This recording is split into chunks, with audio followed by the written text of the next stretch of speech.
Well, Hi, hello there, my dear. How's everything going? it's great. I've been so excited all day. I even did a live in the car and I looked terrible. So, just to tell everybody, don't miss this. So, I was excited. Exactly. I am excited for everybody to watch. So everybody knows this is like my lifelong work. Um, Yes. I've been doing this for a long time. Like you said, I left the state of Florida. I miss it. I miss it, and being able to do a show like this. And you guys have seen me before on serial killers, supernatural, and murderers on this Mhm. network, all access network television.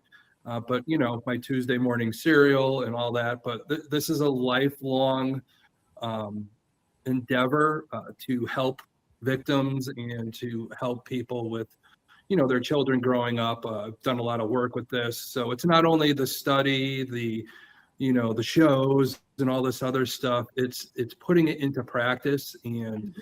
looking at the criminal mind and how we could help people. And that's what this show is going to be about. We're gonna go through what I know, because I'm only as good as who I am. There's a lot of profilers out there. Again, it's just a part of the job, the forensic psychology part. It's just a part of the job, getting that data to be able to figure out, what's going on.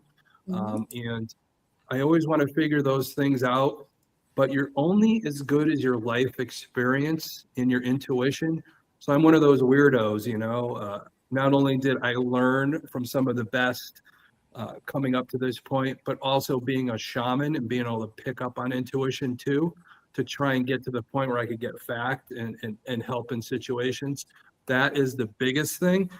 But most of all, you don't get to this point without friends and family. So I want to thank a lot of people. First, I want to thank my better half, Stacia. Um, And there she already put her comment up. I yeah, know I you. know. I saw it. I saw it. And without her, this couldn't really come to fruition, because I really hemmed and hawed about it. You know that. Hemmed and I hawed know. about it for a while, because it is so important to me. And I want to show everybody that emotion and how I look at things and help you guys look at things maybe a little differently.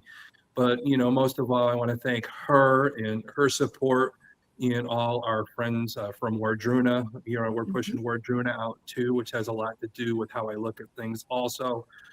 Most importantly, you guys, Gwen, Lee, Matt, everybody at All Access Network Television, for putting this on the air. We're excited. And And and if let most me of say all, right real there. quick, let me say Yeah. real quick that Tom, welcome back. You took up a sabbatical, as I called it, but Yeah. welcome back and welcome to the network, your new show, on behalf of Thank all of you. us. And that's a lot of Oh, folks now. So. so appreciate that. I want to, also thank Asia, my manager at Methodical Management, but also my biggest promoter, my promotions. He's done so much for me. You just saw him, Adam Began, with Historically There's Haunted. Asia. Um, There she is, Historically Haunted Tours. Make sure you get into those. Another person I want to really thank, my business partner, my brother from another mother. I really want to thank Charles Rosenet. So he's part of the Shaman and the Showman, and we've been Mhm. bringing a lot of this type of stuff to you guys, whether it be paranormal, whether it be true crime, horror, whatever. Without him, it makes it hard to get into this position. So of course we're promoting Connecticut Paracon, that's coming up on July 11th. So we'll all be there. If you enjoy this show going up to that point, make sure you come by and see us. So a lot of people to thank, but that's like one of the most important things. And again, guys, I know you're all watching. I appreciate everybody watching. So when we get into the content, if I don't acknowledge you, don't feel bad. I want to get you guys as much information as possible, so we could learn along the way over the next few weeks, to the point where when we start getting into some of the cases, that you guys will be armed and dangerous and try and figure things out along with me and make it nice and immersive. But in the meantime, if you do have questions, it's going to Mhm. flash below, just a reminder. If you have any questions, put them all in caps. We're going to save them to the end, because what we want to do at the end when we answer these questions, it's a good way to recap the episode, so we could go back over it. So you're not really missing anything, or anything won't be out of context. And again, I do acknowledge all you guys. I appreciate you watching. So when the show is over, I'll probably go back into the comments just to thank you guys all for watching. I am not ignoring anybody. I just think there's a lot of important information. This is the first night. Hopefully we could get through in that hour. If it goes over a little bit, hopefully we have time. You are good till 9:20. Okay, perfect. So we have a little bit of time, but we could go for, but again, thank you everybody for sticking with me, getting this show back on the air in a different context. I love my time with Gwen, Lee, and Blaine. There was a lot of people messaging me, when are you going to bring something like this back?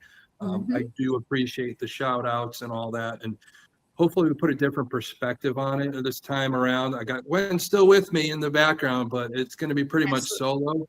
But down the road, we'll have some people on that do have the knowledge in the field, whether they be authors that have done the research. We're going to have them on and get their points of view too. But just setting you up for everything. We're going to do History 101 today, and then a little bit of the past, and then we'll bring it in more of what's going on now, just so you guys get an idea of the history and how profiling came about. One of the more exciting things to me, I don't know about you guys, but that's why they make television and movies about this type of stuff. And I want to bring that to you guys today. But you know what? Without further ado, we're 8 minutes in. So let's zoom in and uncover the criminal mind. So again, thank you guys. But let's get to it. Let's get to the history. The history of criminal profiling is a fascinating evolution. Early on, it was they look at it in a medical intuition, that it became a rigorous behavioral science.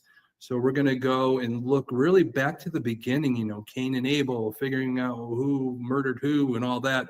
But let's look at the why. Let's look at the who. Let's look into the mind. All right. So with serial killers, we're going to go back really far here.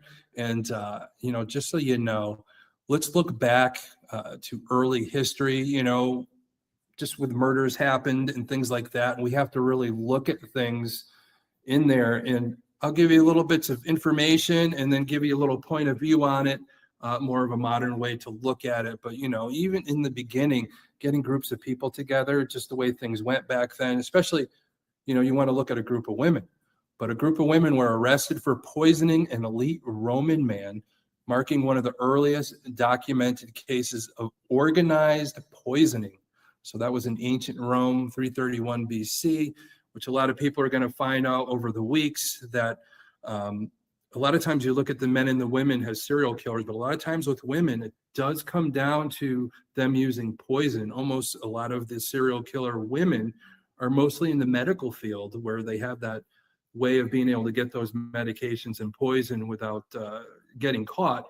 So that's one of the earlier things with a group of women getting together. So whoever this guy was must have really pissed them off to be able to do that.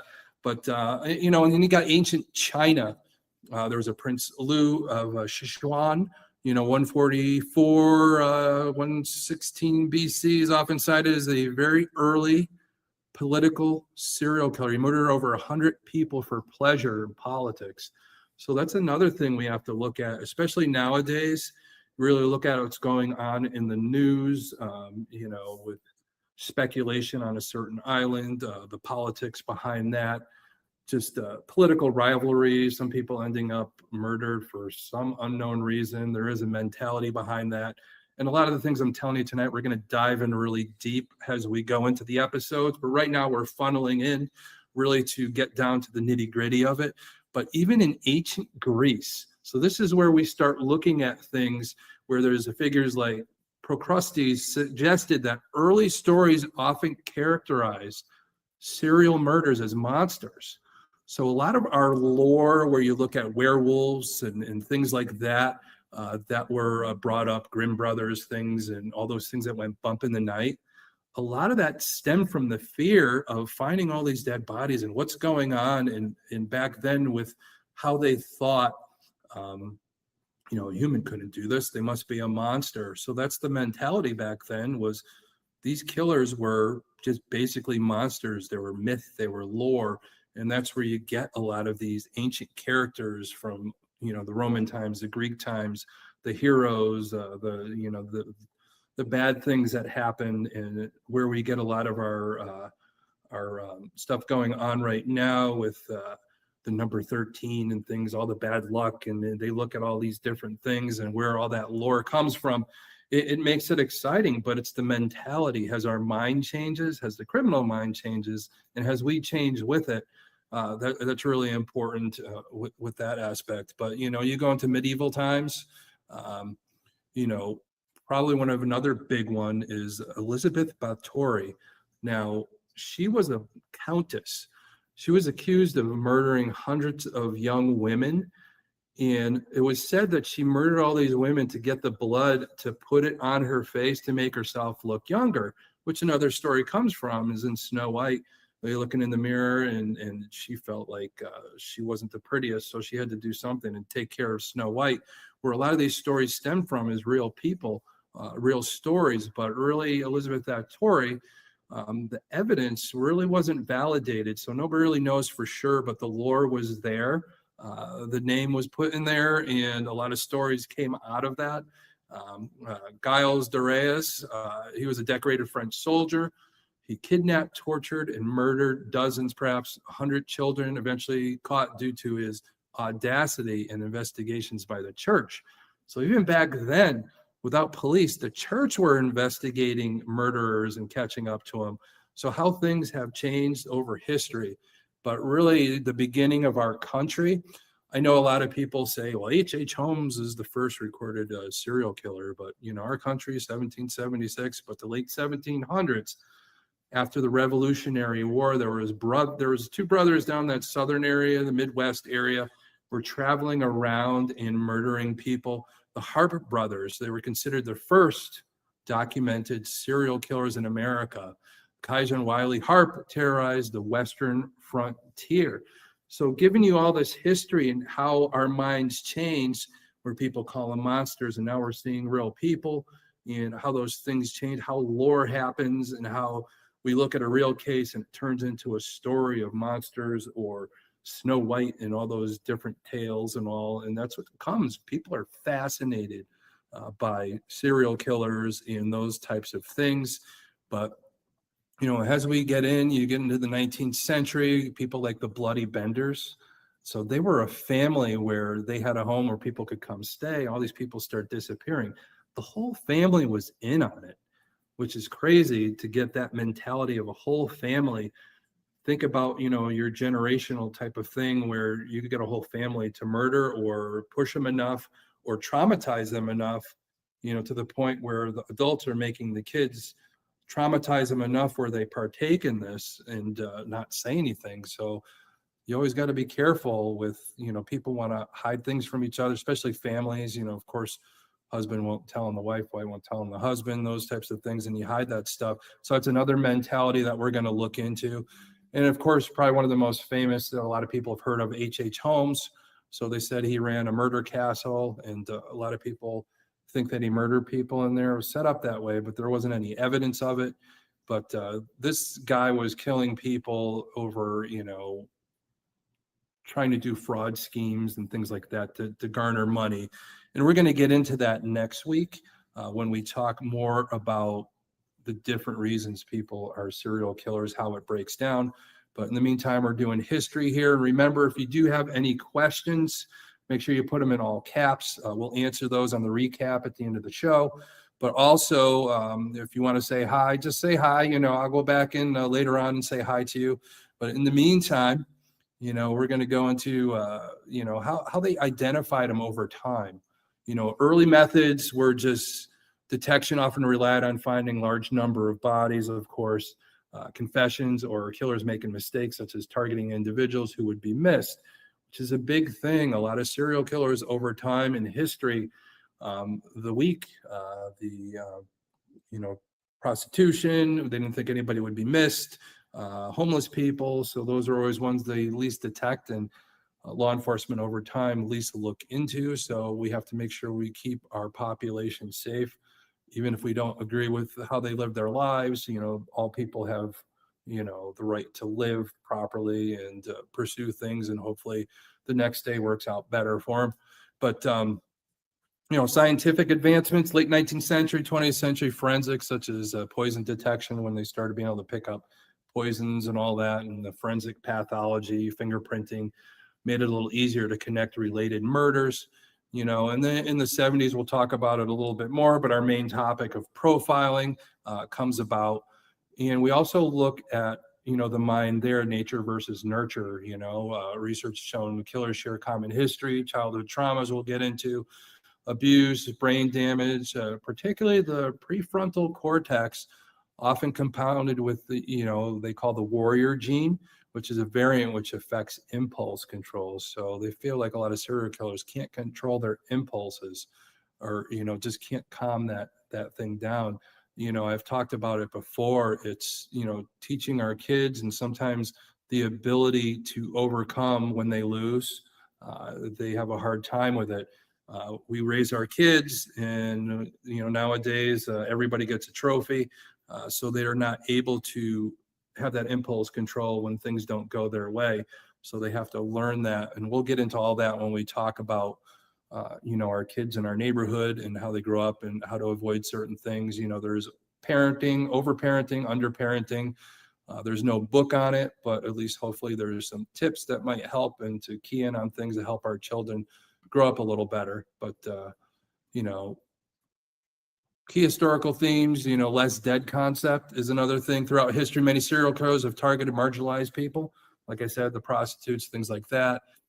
Anonymity, the rise of larger cities made it possible for them to really escape into the city, be able to hide more so they can't be detected. Just the childhood traumas we were talking about, and how those bear into things, especially at wartime. And we're really going to key into that with wartime, with the change of our society and how things become more prevalent, which basically brings us in, our early foundation. So let's break into profiling, the real in-depth history. I gave you that history, just a little background. But 1881, this is a very interesting thing, and we're really going to break this one down, because this is the one that really bothers me, because it becomes a thing of, Darwinism versus, what we learned in the Bible and all those things, and how they fought each other. And there's a bias there, but I really think the bias came in 1881. Cesare Lombroso is an Italian criminologist and eugenist, genetics higher race leading possibly to the Nazi race. Is what they looked at in eugenics, is the better the DNA, the better the person. And that's what the Nazi race really looked at. He published The Criminal Man, Anthropological Criminology. He suggested that criminals were evolutionary throwbacks with specific physical characteristics, which he lists as a characteristic as stigmata. That's a very religious thing, very something deep. And in somebody like this guy that believed in Darwinism, thinking that people had defects, that they were monsters. But he's putting in stigmata almost to try and get people away from the religious side and their spirituality, to make it look like the Darwin type of theories and all that we came from apes and those types of things. And, that natural selection, survival of the fittest, those types of things. But really that one kind of disturbed me. And the best thing about it was, of course, they discredited all that at the time with that, the Darwinism versus religion in that aspect of it. And that people are just not born monsters. There's a lot more that goes into it. But really, probably one of the first recognized opportunities to do profiling, of course, is our buddy Jack the Ripper. So in 1888, Dr. Thomas Bond, he was the doctor that was overseeing all the murders that were happening in Whitechapel at the time. So he was trying to profile his unknown subject, which we shortened to unsub. So you guys have probably heard that on a lot of shows, the unknown subject. He examined victims. He concluded the killer had no medical training, but possessed great physical strength and lived a solitary and eccentric life. We don't really know who killed him, but there has been evidence that has come out recently with them matching some mitochondrial DNA which matched both Catherine Eddowes, who was the victim, and this Polish immigrant named Aaron Kosmicki. So they look into his life, what they know about it. So they're still balancing it out if he was living under an assumed name, that he could have been one guy over the other. But the one thing is, he was a hairdresser, barber, so you're good with that blade to shave or anything like that. But again, that shows no medical training, which Thomas Bond possibly picked up on. And there was talk that Aaron Kosmicki lived with family, so a solitary, eccentric life and all that. Where I guess they said eccentric being at the time probably mental health issues, which of course this Aaron Kosmicki, there was talk at the time in 1891 when all the murders happened. Kosmicki was taken into an asylum. He was there for the rest of his life until he died in 1919. That's when all the murders stopped. So there's potential DNA there, mitochondrial DNA, which it's hard to prove, but it's pretty decent. So if it is the guy, Thomas Bond kind of got that profile very, very close to be the first documented one. So that's another exciting thing. It's a case you always got to look into. There's so many books out about it, but really at the time when the doctors got out of it and became more in the 40s and the 50s is where psychology kicks in, where we're starting to really look at the mind and how things are occurring. One of the first things to do was back in the day, there was the OSS, which is now the CIA. Our government hired a guy during World War II as a psychologist, Walter Langer. He was a psychoanalyst out of Harvard. He was commissioned, of course, by the OSS to create a psychological profile of Adolf Hitler. They wanted to predict his future actions and potential for suicide. So they were wondering if they put enough pressure on Hitler, would he commit suicide? So Langer did a psychological evaluation of everything known, and he predicted that Hitler would commit suicide. So whether you believe that guy in the trench was Hitler or not, the suicide came to fruition with his psychoanalyst analyzing of Adolf Hitler. And he actually wrote a book that you could pick up, The Mind of Adolf Hitler, a secret wartime report. So American presidents after that started requesting more profiles of foreign leaders in case of times of war and how to react. And I know it's still done to this day. It's a little more secret, of course, our CIA, but that's a big part of profiling and all that, how it's government funded at one time.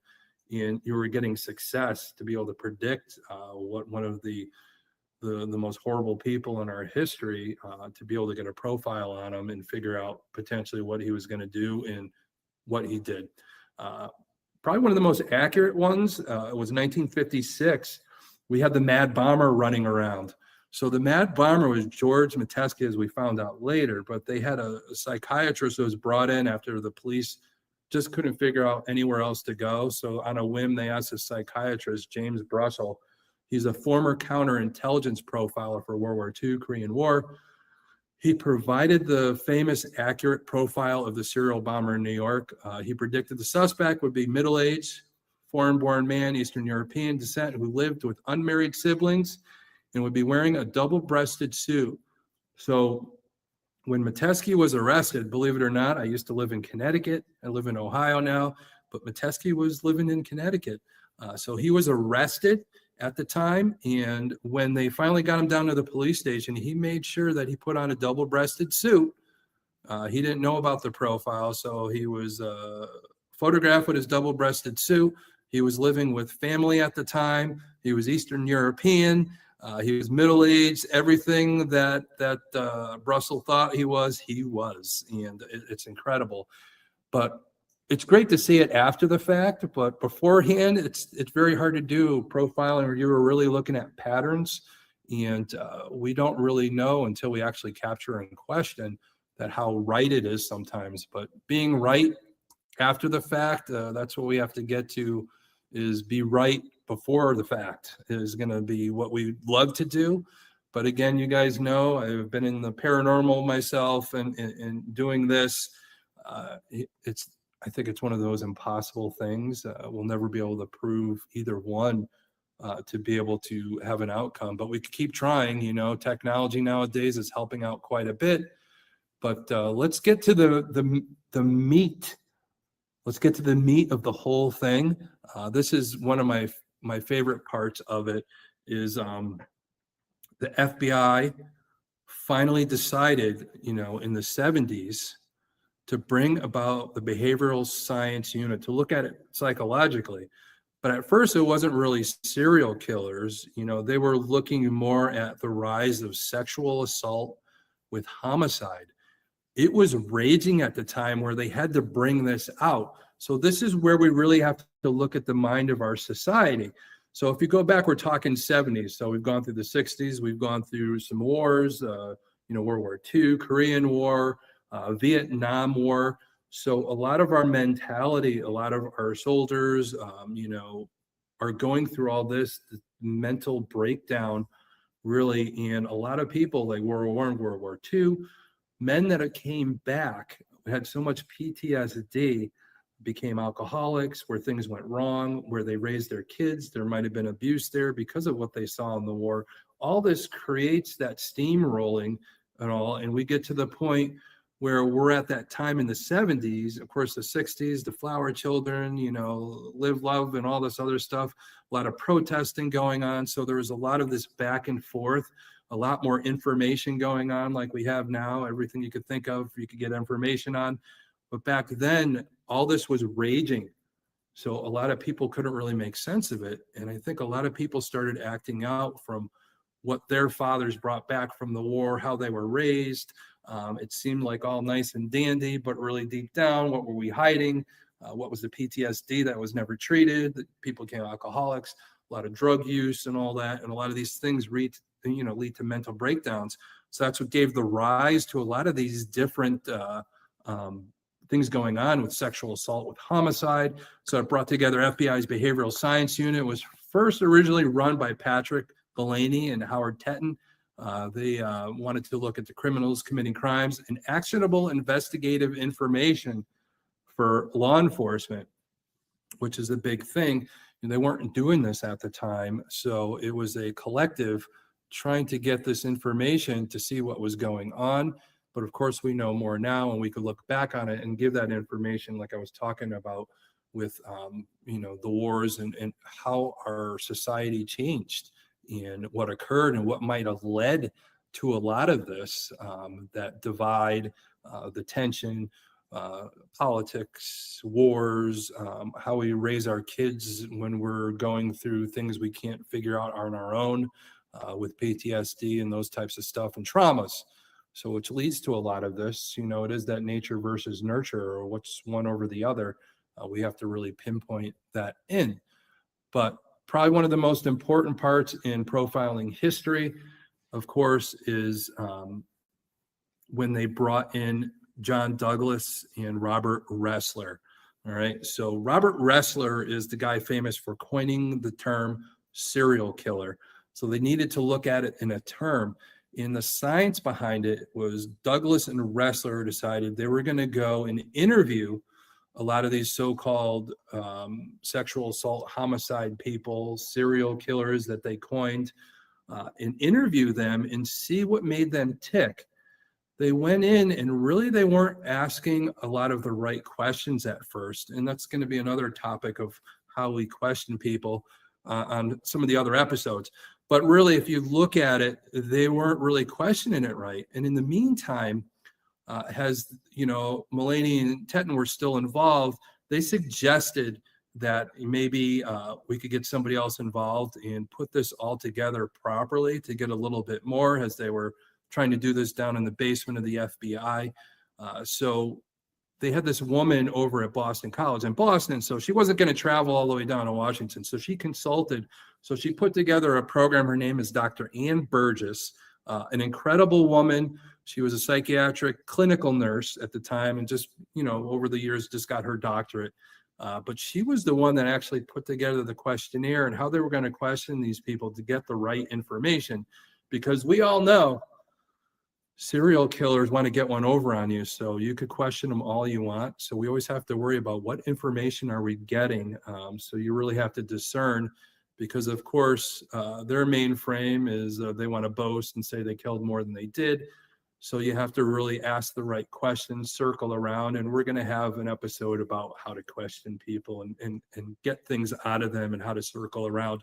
But we'll get to that. And this is kind of how they develop that, to the point where they're including, interviews with probably one of the more smarter of serial killers. Is a lot of people, the big thing is they think they're the smart, highly intelligent IQ people. Actually, they're not. Most serial killers, when they're tested, are at IQs at 90 or less. So that kind of goes out the door. But some of them are very highly intelligent. Case in point, probably one of the smarter ones, Edmund Kemper, the co-ed killer. The guy was like 6'8", so kind of menacing person. But he was so smart back in the day, he put together a questionnaire for the psychologist, because he told the psychologist, the questions you're asking me aren't going to help. Let me suggest this. So this guy's, changing the whole testing procedure for psychologists while he's still a teenager, which is pretty incredible. And the other really, really intelligent person who was involved in politics and everything, a pure psychopath, I got to say, Ted Bundy. And we're going to, talk a lot about him and his case study, where this guy would learn how to have emotions because he had to, because he didn't have any, and how he did that. And we'll talk about that. They wanted to understand their signatures, their motivations in those interviews and all that. It came to the point where over time, Robert Ressler has since passed. John Douglas and Dr. Ann Burgess are still around. I know John Douglas wrote one of my favorite books, as you could see, a little backwards, but Mindhunter. That might sound familiar to some of you. There was a TV show on. They had a couple seasons of Mindhunter, and I forget what channel it was on, but it was based off of the BSU and the work of John Douglas, Dr. Ann Burgess, Robert Ressler. So if you ever watch the show, kind of how the counterparts are, Holden Ford was one of the characters that was based off of John Douglas. Bill Tench was based off of Ressler. And of course, Wendy Carr was based off of Ann Burgess. So a few of the things were changed. Some of that's not reality, but it was pretty much spot on where a lot of the work that was done, to the point where a lot of films and the books like Mindhunter were written. Probably one of my favorite films of all time about a serial killer, Silence of the Lambs. And I know Douglas kind of gave some information on that. The author, Thomas Harris, was said to have based the character Jack Crawford, who was the head of the FBI at the time, off of John Douglas's work, which is pretty cool. And the really good part of it. But one of the things that we were going to get into a lot more next week, but organized and disorganized. The FBI developed the primary dichotomy. Organized, of course, your organized serial killer is a planned, intelligent, social, competent, leaves little evidence. Disorganized is impulsive, a messy crime scene. Lower intelligence often lives alone. And as we go and we're learning more and more about the mental side of it with the BSU, in 1984, one big thing that came about was a National Center for Analysis of Violent Crime, which was established to provide federal assistance to local law enforcement. And that kind of stemmed a little bit further from that into what's called VICAP, which is one of the most important things for being able to track a lot of the serial killers. It's the Violent Crime Apprehension Program. It's a centralized computer database to link serial crimes across different jurisdictions. So if there's a similarity in one state to another, that way they could pinpoint things in, because a lot of times nowadays, if you really look at it, some of the serial killers that were caught were riding the rail, jumping from state to state. So there's similarities to be able to latch onto that. Some were truck drivers and all that on their routes in different states to be able to track that too, which they weren't able to before. So that's where science is coming in. And probably one of the biggest things after is how they're trying to get science involved, computers involved with the more of the data. And again, after years of doing the profiled side of things, it's exciting when you say the word, but back in the day when I was getting the information, all it was a lot of data. So you're trying to analyze all this data and figure out, for me working in the prison system, to figure out, okay, how's this inmate going to react if this happens, if if they try and escape, or if a riot happens with them as the leader, how are we going to get this to stop? So those are the things you have to look at. And on the outside of it, using things to the point where there was a Dr. Kim Rosmo. He developed algorithms to predict where an offender likely lives based on locations of their crimes, which they call the distant decay. So that's a principle that'll come up. That basically meaning the interaction between two places decreases as the distance between them increases, which basically means that a lot of the serial killers don't go far from their home because, hey, look at nowadays. Right now, gas is pretty expensive. So a lot of these guys aren't going to drive way out of town, spend all that gas to, unfortunately, dump a body. So we don't want to do any of that. Just being too far away, a lot of times it's familiarity. When you're comfortable in a situation, mentality, what these guys say is when they're comfortable, they go to comfortable locations, which of course, we try and figure these things out, and that's where it comes down to, especially after their capture. And you see they go to a lot of places, like some of the serial killers dump bodies in the woods where they used to go camping. It's a familiar area. It's something that they know. It's a point of calm for them, where they know they're going to be private. So a lot of those analysis from that type of thing with that geographic profiling is what we call it. It gets a little bit deeper. There's a Dr. David Cantor out of the UK introduced a more academic approach, which you would call it. What are you ever going to do? Smallest space analysis to find statistical correlations between crime scene behaviors, which we're going to go over, and how to look at a crime scene and figure out all the different patterns, what to look for.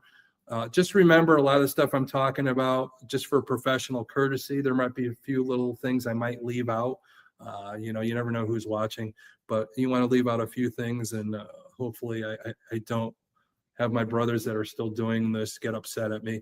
But, you want to analyze the structure in a personality test and crime patterns. So the personality that you might pinpoint that profile and the crime patterns, and that puts together another academic approach to look at it with data. And, you want to get into, again, there's so much stuff, there's so much history to all this. And we are coming to the 20 minutes left mark. And I know if you guys hopefully had a lot of questions. Again, we're going to cover a lot of things over the next few weeks. I know the history we threw at you, and we really want to put that home so you kind of know stem, a little base where we're starting off at, so you guys could learn a little bit more. Again, I mentioned a few books. Go back and watch the episode if you miss anything. I would really appreciate that. I know All Access Network would appreciate that too, to watch this multiple times to get the information you might have missed. But of course, Mindhunter, the book, is fantastic. There was other books that I mentioned, the one about the profile of Hitler. We just go from there, and just how history goes.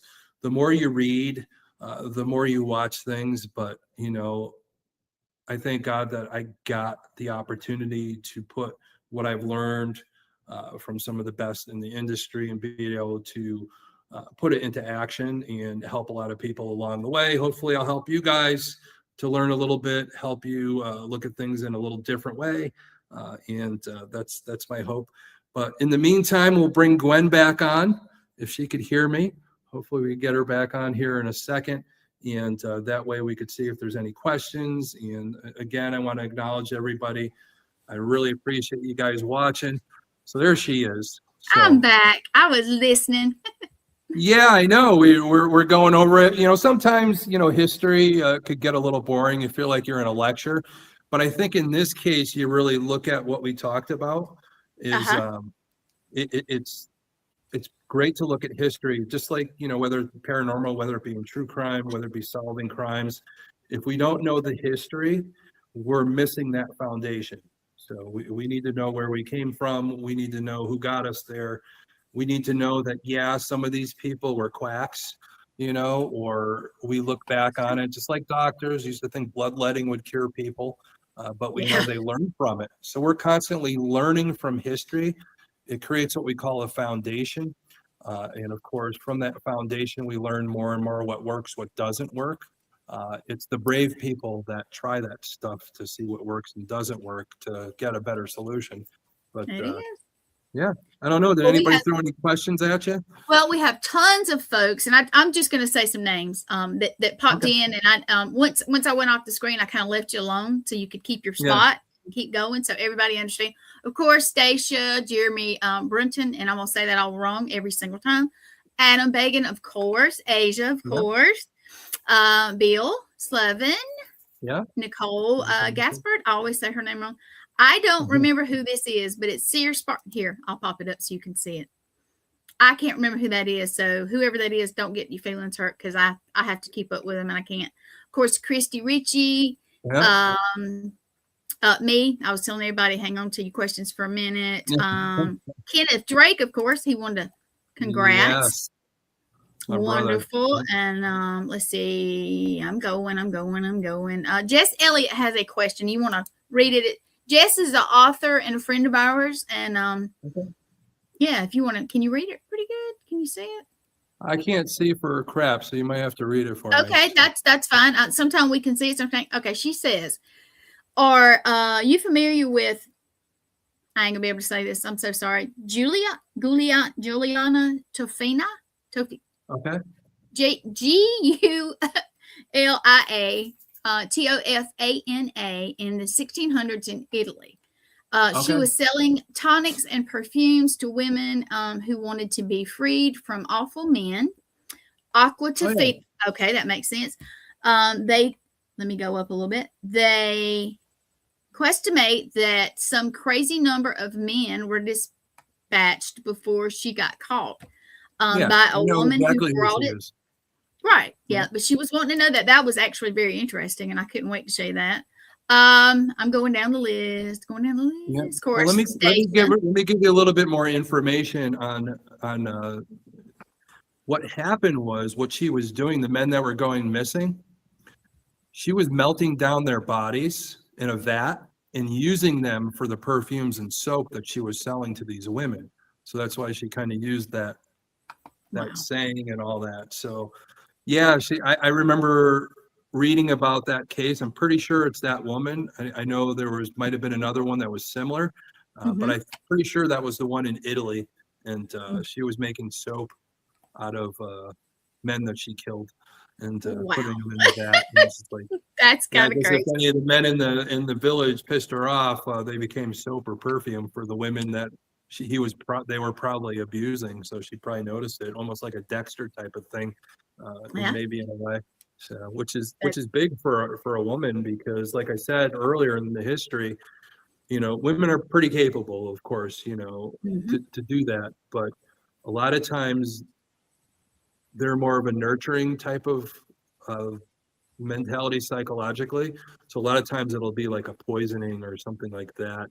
And as opposed to men are a little more violent with their type of killing. But it's not saying that women can't be violent, but majority of the time, really it's the other way around and all that. Well, let's see. Let's get in the list a little more. Morgan Carwell, Greg Koss, just a little chitter chatter, and I know you're going to go back and read a lot of this and make some comment. Carol Garcia, let's see. Jimmy, hey man. All right, Jimmy tuned in. That's cool. Let's see. Blaine, who when he finished class. Yes. Johnny Zappa says hello. Okay. Then Jess again. It's spelled Julia. Okay, thank you, because I am terrible at this. Oh, perfume. There you go. All right, but no, we didn't have any. So if anybody has any questions, if you put them in now, we have a little bit. We can go over. I have no problem with that. As long as I'm out of here by 9:20. So anybody has questions, please ask. Yeah, because we could reiterate and recap again. I kind of blew through the history. And I like to get through it kind of quickly, and like I said, you could go back and watch if you missed anything. There's so much other history. I kind of broke it down a little bit, some of the key points, but most importantly, the 70s, like we were talking about. But even before that, the lore and history of murderers were a lot of our folklore A lot of our Greek, the tragedies and types of things that we see plays done upon, the monster was really just a serial killer or a murderer from history, and they don't put it that way. They just considered them all monsters because they couldn't make sense of why some human being would do that to another human being, and have all these bodies and all this other stuff. So it really became lore. Even when I talked about earlier about Elizabeth Bathory, even if that was true or not, really some of our greatest tales, Snow White, the evil queen, and Mm-hmm. how she wanted to be the most beautiful. And the lore was is Bathory would rub herself in the young girl's blood that she murdered to help herself keep the youth and be the most beautiful. So that's where a lot of that stems from. Um, it, it's nuts. It's It nuts. is. But we're talking about history. Our mentality has changed from year to year, and so the way we look at things and how we look at things culturally too. And I'm very excited to get into a lot of the things over the next few weeks. It's going to be fun, It and is. hopefully you guys get involved. We'll be immersed and all that. I know sometimes the first episode we get going, history, some people find it boring, but I find it exciting, because we can't get into the nitty gritty, the real psychological mind, which we'll be coming up to and get really immersed, and be able to answer questions and help you guys get in touch, not only with yourself and how you think yourself, but how others might be thinking, and the proper to look at it. Another way, a lot of people have certain ways they think of things that may not be what you're thinking. A lot of people think certain things like touching your nose, is body language. A lot of us forget that some people just do that by habit. So we have to take in context and all that. So we're going Mm-hmm. to learn more about body language, why people say certain things. So we have to really look at patterns and see Right. We where the do have pattern one changes. question, Thomas, when you get to Good. a point. Sure. Carol, I don't know if you can read it again, so I'm just going to read it for you. It says, question: do you think some are truck drivers traveling through areas so it takes longer to get caught? We've discussed this so many times. Yes. It is, and there is a lot of them. The happy face killer was a truck Mm-hmm. driver, probably one of the more prevalent ones. But truck drivers do have that ability, they're going from town to town. So they have the means, they have the ability to be able to kill and not be detected. But again, like I talked about in the 70s, near the end of that into 85, when VICAP came into fruition, where a crime could happen in one state, where the MO is similar to another state, and that's where they start piecing things together. Where if a murder is happening along a corridor, like I'm here in Ohio, let's say it's happening on 90, and it's in that corridor and it's on a line, and it seems to happen from this town to that town. So what a lot of police officers and a lot of people are figuring out, okay, we could break it down. What trucks travel that time of day? Where if they figure out, the time and death of a body, where it was buried, uh, where it was close to, because they're gonna, like I said, they want familiarity. So if you're out driving, you drive this route all the time, there's a desolate area off the highway. So you're gonna be familiar because you drive by it every day, and okay, I drive that route every day, I'm gonna dump them here. So you start taking those things in, and the police are able to pinpoint in maybe on a type of like company that drives that route, and then you just keep funneling it down until they finally have their suspect, and we could bring them in and question them with some. Most of the time we already have the answers. It's just a matter of watching the person we're questioning and a little bit about them and how their patterns change when we ask certain questions, and that way we know we're onto something, to be able to get the fact and put it all together with evidence. And that's kind of how it works, especially the truck drivers nowadays. I think because of VICAP is really why we've been able to stem a lot of that, because back in the day they used to ride the rail. So these people would Yeah. get on a train because they really think, Belisca axe murder house, where all those kids were killed, the parents were killed. They were thinking it was the guy that killed elsewhere, because at the time there wasn't VICAP, but there was. As we get older, we look at different crimes from back then in newspaper clippings. A couple states away, there was another crime of somebody getting killed with axe. to a family and all that. So we're thinking, hey, maybe that guy was a serial killer that jumped from train to train. So that's another part. Is this the Garth Brooks question? Yeah, and we actually talked about that on the show Yeah. we did together. So Yeah. that just made me smile because I was sitting here thinking, oh yeah, yeah. But yeah, she's basically saying, have you heard of the theory about the Garth Brooks is a serial killer? The author mapped missing, murdered people, and Garth's tour dates. But as far as I've found, the author is the only one with this theory. So I have to wonder if it's his way of making waves and getting famous, or there's a Garth Brooks groupie who does it. Just wondering if you had heard that one. So yeah, I did hear about that, and it's funny because a lot of people, I mean, the paranormal, and then we're talking about true crime, but really back in the day, I was a demo singer out of Nashville, so I would go down and record in Nashville. I was a runner-up to be on the show Nashville Star the first season. That was the season that Miranda Lambert was on, and Buddy Jewell won that season. But you go in that field and aspect, and I think a lot of the reasons why I didn't really make it in the music business is because everybody said I looked like Garth Brooks.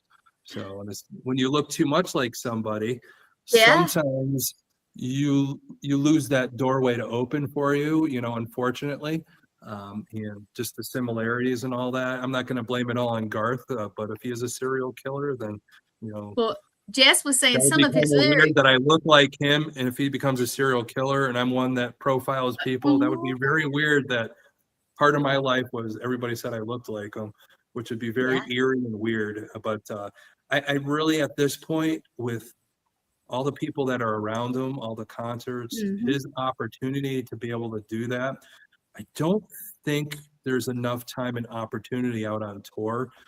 If anybody's ever been on tour, I've had many tours that I've done. I don't have enough time to do any of that. You're setting up. I know you have people to do that for you when you get to Garth Brooks status, but when you're on tour, you don't want to really go anywhere because you risk the chance of something happening where you can't make it to the concert and then you have to give money back. So I don't think he'd put himself in that situation. It is said that he really treats his fans really well, to the point where he stayed 24 hours to make sure he signed everybody an autograph and all that. So really, that mentality, that's hard to fake. Most serial killers, we're going to get into their mind frame where yes, they can fake things, but it's hard for a serial killer to fake for 24 hours to go sign everybody's autograph. So for me, being a fan, but really looking at it as a profiler, it's fun to think maybe he is and all that and speculate. And Did you it's see good Jess's fun. last comment? You got to read this. No, She said, "Oh well, there's our answer. You are the groupie." Ha ha. Just kidding. yeah, maybe, I don't know. I'm not really a groupie because pretty much I think my career stayed stagnant because of him. I'm more of a hater, in Well, a I take that. love-hate relationship. But I think, in life, everything happens for a reason. I think if Yes. I went that route and it went the way I was hoping it did, like Garth Brooks' song Unanswered Prayers, I wouldn't have, met a lot of you guys. So yeah, there's always a reason for everything. And we have to thank our lucky stars sometimes. We think the worst is happening, but actually it's the best waiting. So that's always a big thing, especially with the Garth Brooks thing. So I'll forgive him. Well, it just, you know what, you were meant to do this and be in the paranormal and do all that you do and meet Yeah. us. So It is. You really look at it, even my whole life, just doing, like I said, the music, paranormal from a young age where, I got to figure out who I was. I didn't know who I was at a young age, why I was feeling things and all that. And being lucky enough to meet somebody like Lorraine Warren to to help me, Ed Warren and all them, and have that time and just garner friendships over those years with friends like John Zappis and all that. mhm. And people that really look at things on a cerebral way with critical thinking. Not only in the paranormal do you have to be a critical thinker to be able to debunk things or to see things in a 360 view, especially when it comes to studies like demonology and parapsychology. You have to look at it critically and all that. Not everything's a demon, of course, but not Mhm. everybody's a serial killer because they did something when they were younger or had trauma. Not everybody becomes a serial killer. There's always that catalyst, and we're going to learn a lot on this show what turns people, what the catalyst is, what our society is. Like I said earlier, really the big prevalent for the FBI to change and get this behavioral science unit, there was a lot of crime going on that was sexually based and murder. But if you really look at it, how come it wasn't before? How come it wasn't back then? We look at World War II or even World War I, there's a circle there where this person fought in World War I, had PTSD of what he saw. So he had a harder time being the father or the parent they wanted to be because they're suffering not only with the life they had, what's taken from them as a young child, 18, whatever years old, some maybe younger, their mentality changes and they get the PTSD and things get rewired. Then we start learning that on an epigenetics type of thing where we're passing on generation to generation of that generational trauma, which we do a lot with Wardruna to be able to help with that. But even in profiling, as you really look at it, so World War I to World War II, so we're going through all these generations of unhealed trauma and how we raise our kids with that unhealed trauma, the alcoholics, the hoarder, whatever negative thing that could happen to change the way your mind thinks.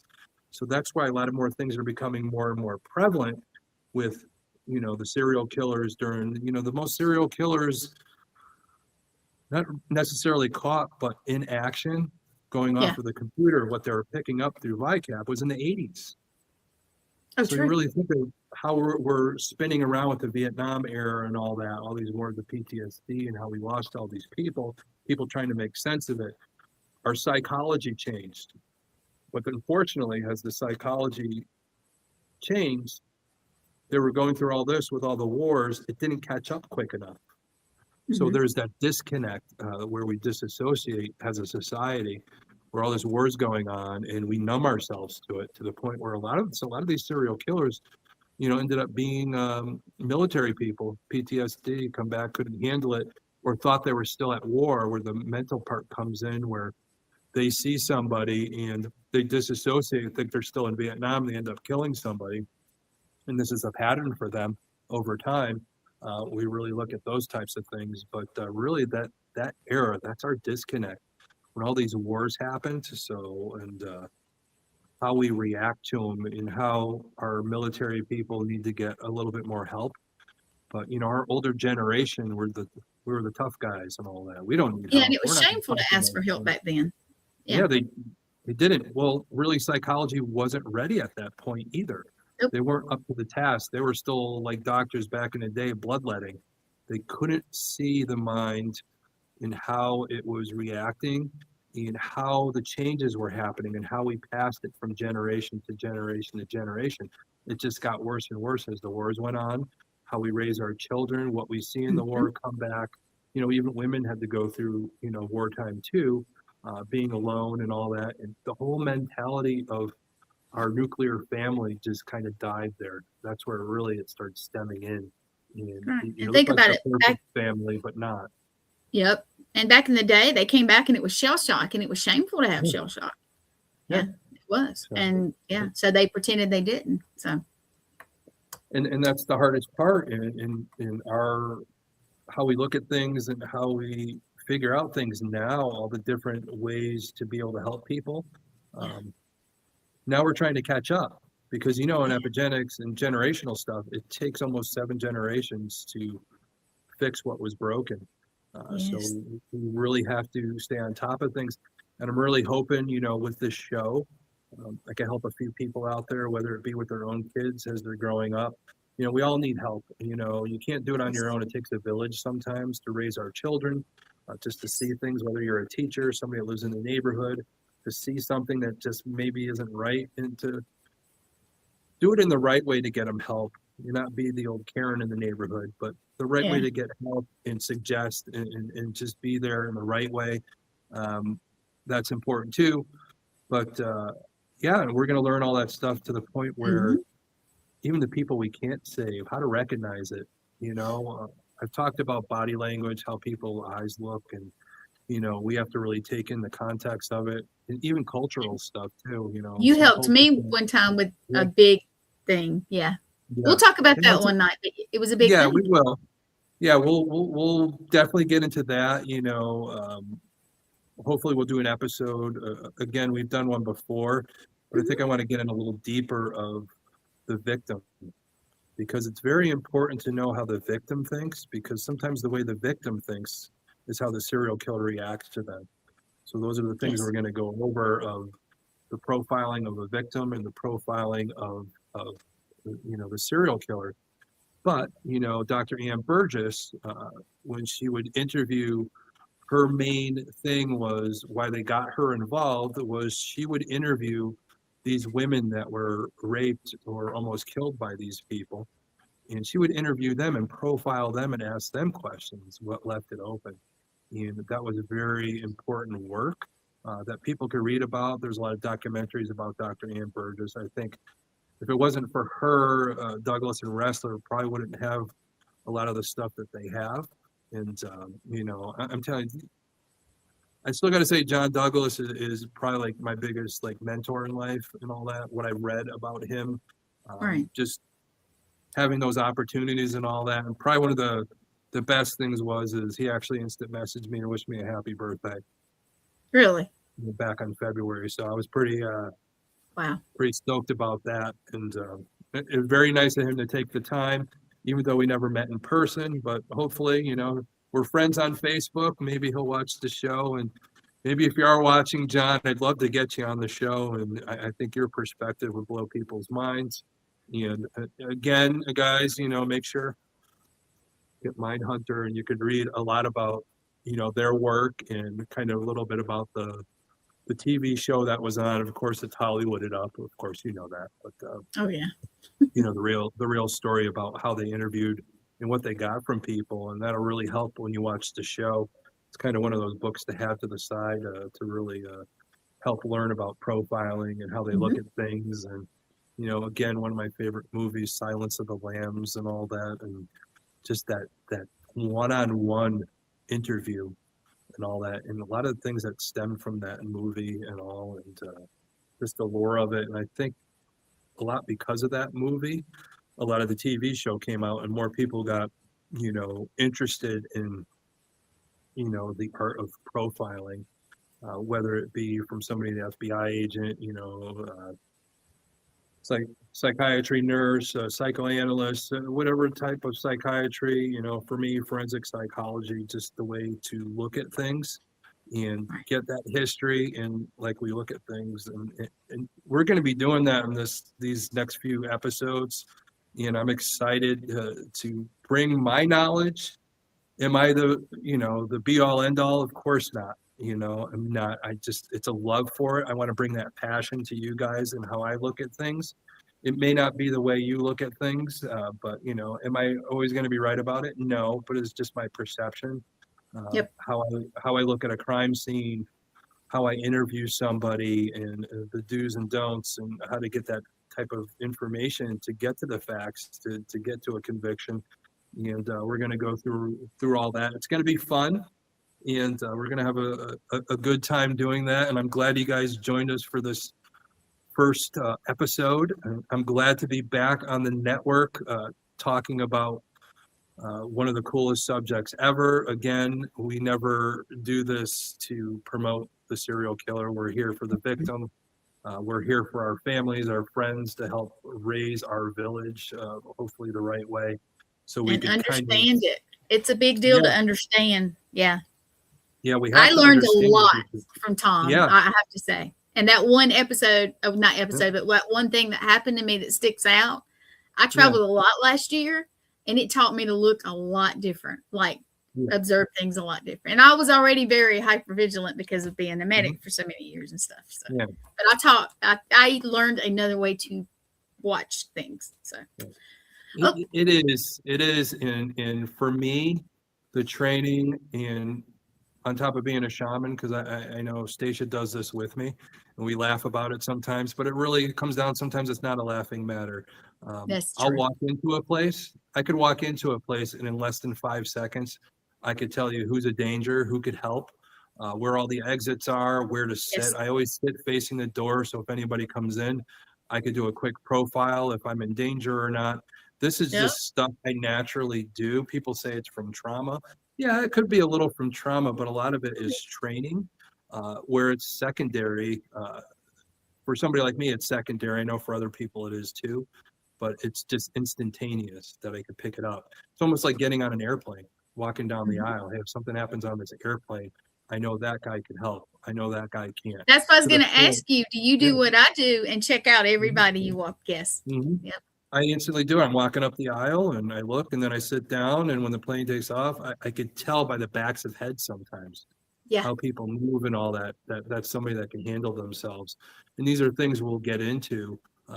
Certain body language, context of body language is probably the most important thing, because there's pattern and all that, but sometimes the pattern could fail you because we're dealing with other cultures. Mm-hmm. There's some cultures where people automatically just shake their head no, and then some body language when somebody asks them to say yes and they shake their head, you're thinking that's a sign of them saying no, but that might be a cultural thing. We're going to look into all this crazy stuff and how to do all this and how to do it properly.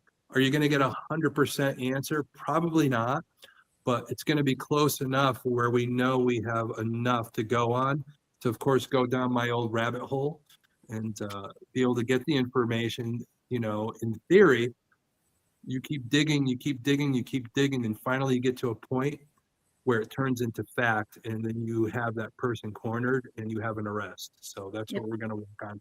But again, I'm very happy. I know we breezed through tonight, so little bit of nerves getting back into this, but the nerves are because You're awesome. I You have so don't have much to worry about that. passion. Yeah, I just got so much passion on the subject. Again, it was part of my life for a long time. I'm just so happy that even though I don't do it anymore, I get to talk on shows like this. Still to this day, I left the state of Florida in 2007. I still have people that call to get an opinion, which to me is probably one of the best gestures of being remembered for, your point of view to help Yeah. out in a situation. I know, Gwen, you send me somebody, helped her take another look at her subject for her book. Mm-hmm. I have other people that have reached out to get some idea on how to look at their character for a book, or to get a read on a case that's actually going on now that people are writing books about, to get a profile, Right. to really dig down into the book.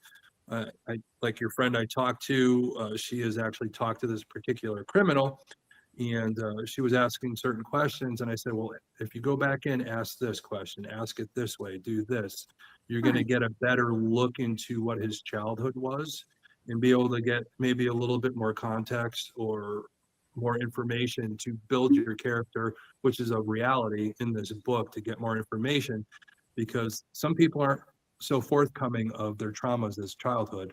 Sometimes you have other ways to be able to get it out of them, because a lot of killers, they're proud people, of course. They want to control, so we always have to be careful of that. A lot of them, the narcissistic people, all the different antisocial behaviors that we're going to go into, but those are the types of things that they don't have feel.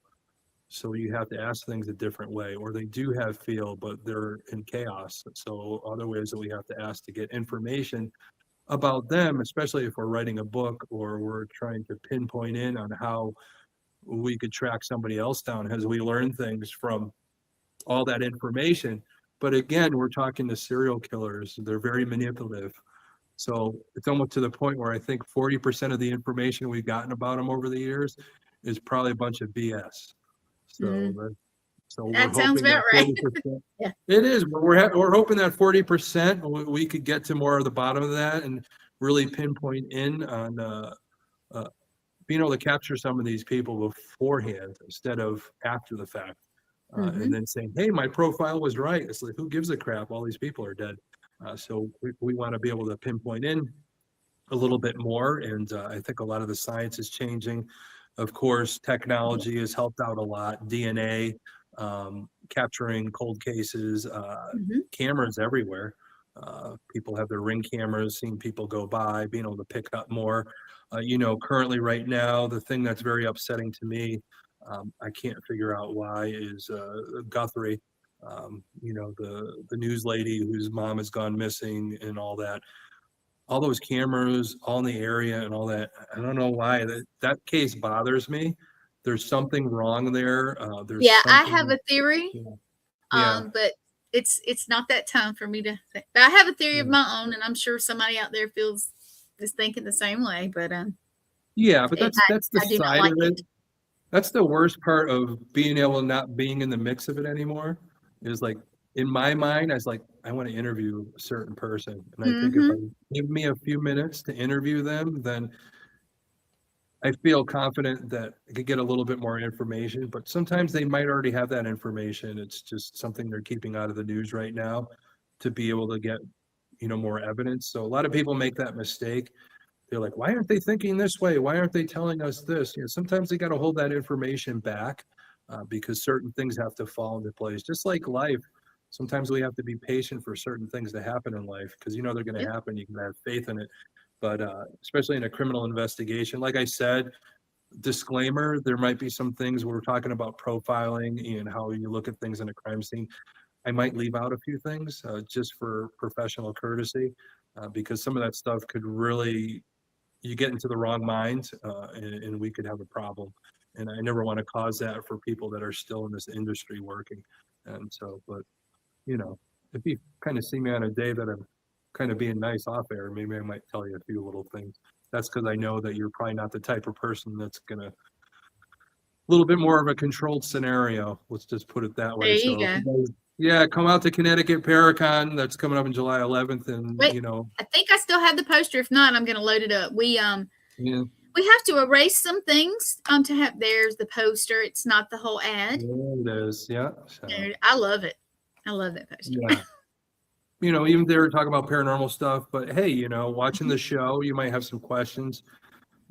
Some I might be able to answer and give you a little bit more tidbit that I can't really, again, by professional courtesy, release on a, Right. wherever hopefully thousands of people are watching. Just Well, for the I sake will of tell the you network, this.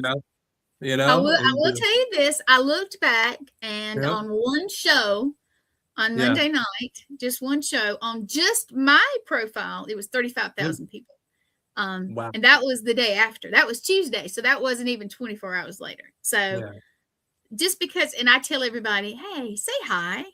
But Yeah. a lot of people say, oh, I listen to it in the car, or I Yeah. listen to it while I'm doing dishes or cooking dinner, If you're or listening to it, and yeah, like you said, a lot of the shows that All Access Network Television has on, I'm going to look at it this way. Some of the information I'm going to give you, hopefully, like Gwen said, it could save your life. yes, Look it at helped something me. differently. I was always hyper vigilant, especially being a Mhm. medic so many years, working in the hospital, just being a single mom for a Yeah. long time.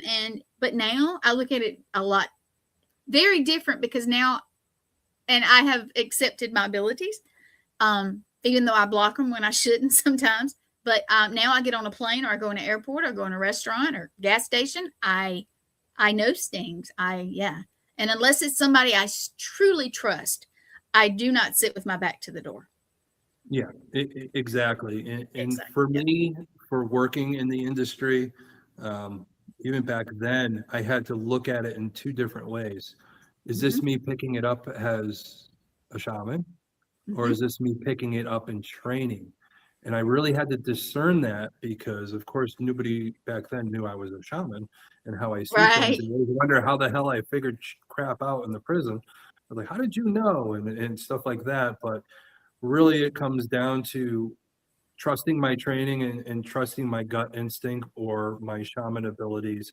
But the fact of the matter is you could do that all you want, but you're gaining clues and information to go down the rabbit hole and get the information that's going to help solve a particular crime or get the suspect or what we call the unknown subject and make it a Yep. known subject. So instead of our unsub, we want to be a known subject.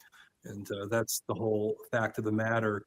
And then if we, again, are able to discern a lot of that stuff very quickly, like I said, in 5 seconds, I'll go and see a store and I'll know exactly who's this and who's that.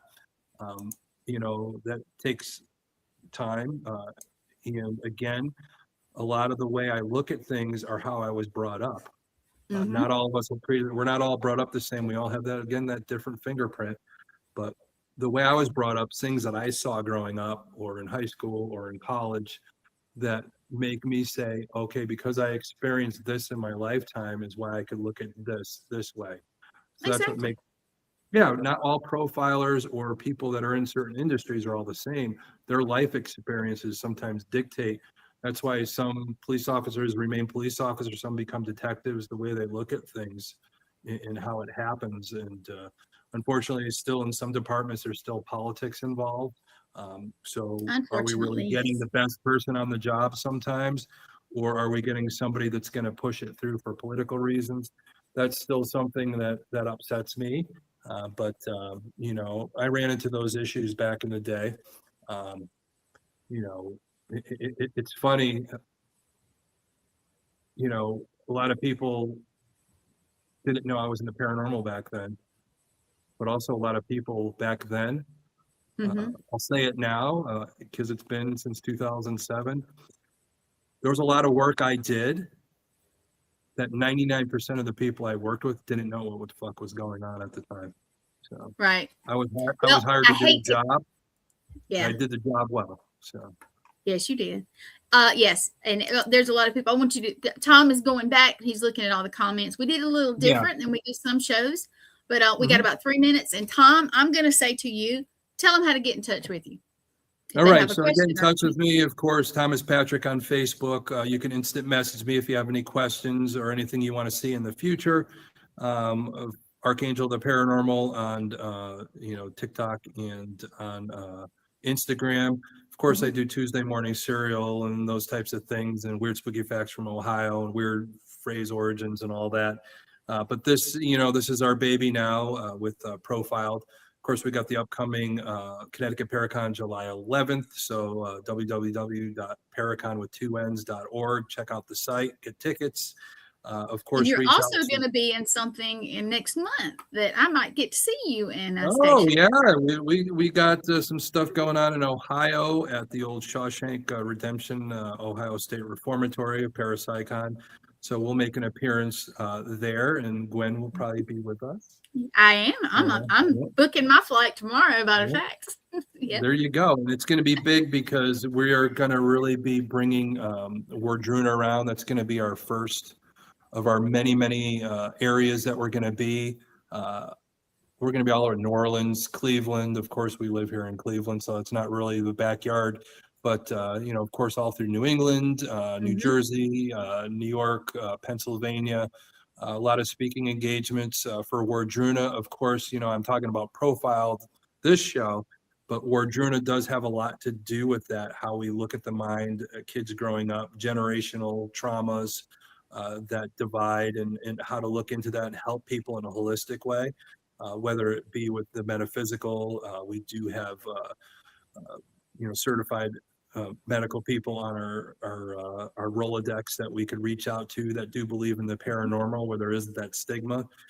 We've worked with a lot of the Cleveland Clinic. We worked, you know, with the VA, and all that has given us cases. And yeah, we're really diving in, and I think Wardruna is probably one of the most important things in my mind going on here in our world, whether it be the paranormal, whether it be, you know, what we're talking about tonight, anything along that nature. I think it just isn't about the paranormal. It's a wide open Yep. us getting treatment and not getting into that over and over circle like I talked about with World War II, in that circle of how people had the PTSD, and it's led to this point where we were able to talk about the high rate of serial killers and murders and Right. sexual assaults and things. So, but we're going to get to that more. I know we're here at the end. I know you got to get Yeah, off and do another show. Who's I on do. after us? Who's on Lynn after us?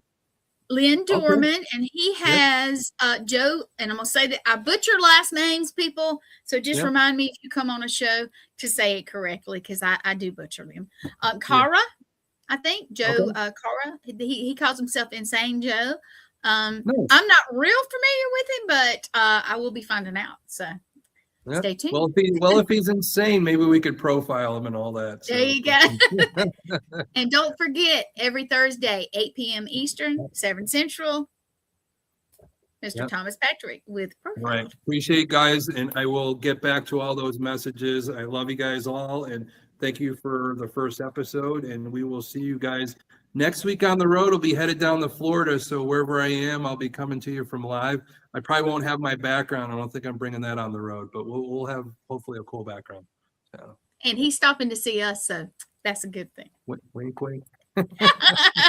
Yeah. I get to see my both of my friends, so I'm so happy. Yep. But anyway, Sure. have a good night, guys. See you later.